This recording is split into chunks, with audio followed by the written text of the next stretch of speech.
What's your biggest leak in live poker? If you're playing 1-2 or 1-3, there's a very good chance it's one of three and they're destroying your win rate. I've seen them again and again over 11 years at the tables and while coaching dozens of low stakes players. So in this video, I'll break them down and show you exactly how to fix them. And if you fix the last one alone, your results could improve very fast. The first leak I see all the time is one that most players don't even notice because they're not actually losing any money. They're just not making anywhere near as much as they could. And my student Jerry started crushing his local 1-3 for 10 big blinds per hour once he plugged this leak that he had big time.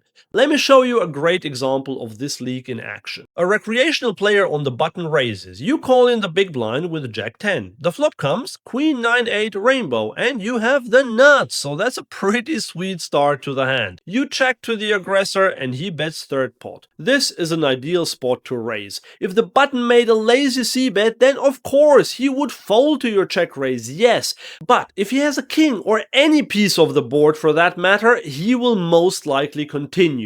But say you just call with the nuts here. The turn is a blank. You check and frustratingly he checks behind. The river is another blank. You now finally go for value, but the pot is barely 9.5 big blinds, so you bet 7 big blinds. Villain snap calls you, so the total of the pot is 23.5 big blinds, although you have the nuts and he has top pair, top kicker. This is how the hand could have unfolded. You could have check raised the flop, then bet the turn, and then shoved the river. You could have stacked him, and instead you won 11 big blinds off him.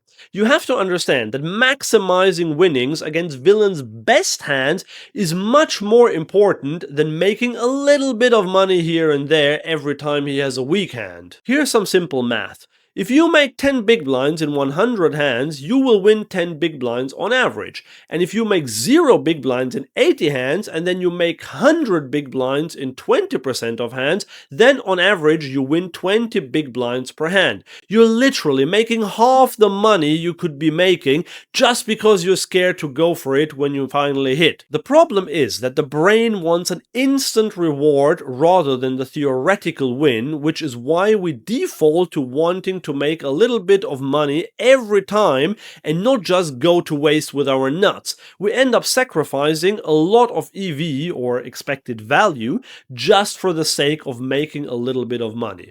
It is this desire for instant gratification that keeps us poor in bankroll terms. So the first big leak I see all the time is not getting enough value with your best hands. So go for maximum value with your big hands and expect that most of the time you will not get paid, but when you get paid, you will make a massive payday. There are some players where you can become even greedier, while against others you have to size your bets more carefully. To help with knowing what kinds of exploits to use, I've created a cheat sheet for you. It tells you how to exploit every player type at the table. Get it for free by clicking the link below or by scanning this QR code. But on to leak number 2, and I used to be very guilty of this one because most players have to leave their comfort zone to get rid of this leak. Here's an example of how I used to play. A loose player raised in middle position, the cutoff called, and I called behind on the button with ace-jack of spades. We went 3 ways to a flop of king 8-4 with 2 spades. The original raiser c-bet, the other player folded, and I called because I had a good draw.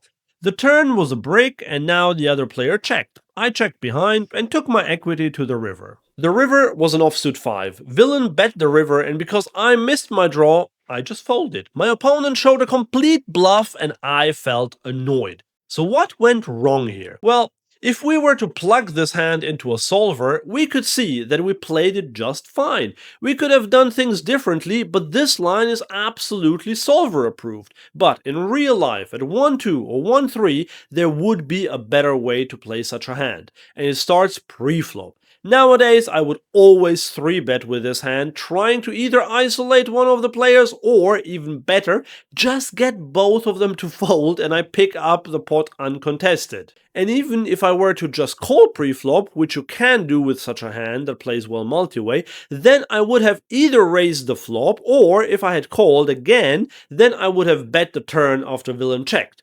The leak here is simple. You default to the passive option even when aggression would make you more money. I'm not a huge fan of bluffing at the live low stakes, but when you have position and you're drawing to the nuts while your opponent probably doesn't have a huge hand, then playing aggressively is the way to go. And why do I think that the opponent doesn't have a big hand? Well, after he c-bet the flop, he checked on the turn. With a flush draw out there, most recreational players would just continue betting big if they had a big hand. And even on the flop, they'd go bigger than half pot with a really strong hand when there's a flush draw out there.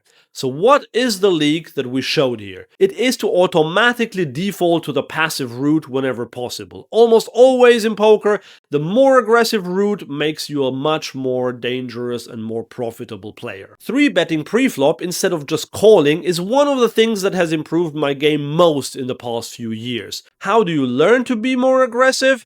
I played micro stakes online. There I was able to 3-bet a lot while not really risking a lot of money. If I made a big mistake and got called, I would only lose $2, so I could cope with that. And with time, my tolerance for big bets in big blinds increased, and I was able to implement this strategy in live poker as well. And now, finally to leak number 3, my favorite one and the one that is the most expensive. Most players could save themselves thousands if they just managed to plug this one leak. To show you what I mean, just imagine you're walking next to a warehouse that's on fire and the alarm is sounding. What do you do in that situation? Well, you probably wouldn't rush into the building to see how big that fire is, would you? Your reaction should be to get the heck out of there and get yourself into safety. But you see, at the poker table, there's a situation that's quite similar to this one, and most players will run straight into that fire to check how big it is. That sounding alarm is a nit who just made a big river bet. Nits are incredibly tight poker players who only put money into a pot when they have a huge hand. And these players are everywhere, even in games where the majority of players will be loose passive calling stations, nits will still exist.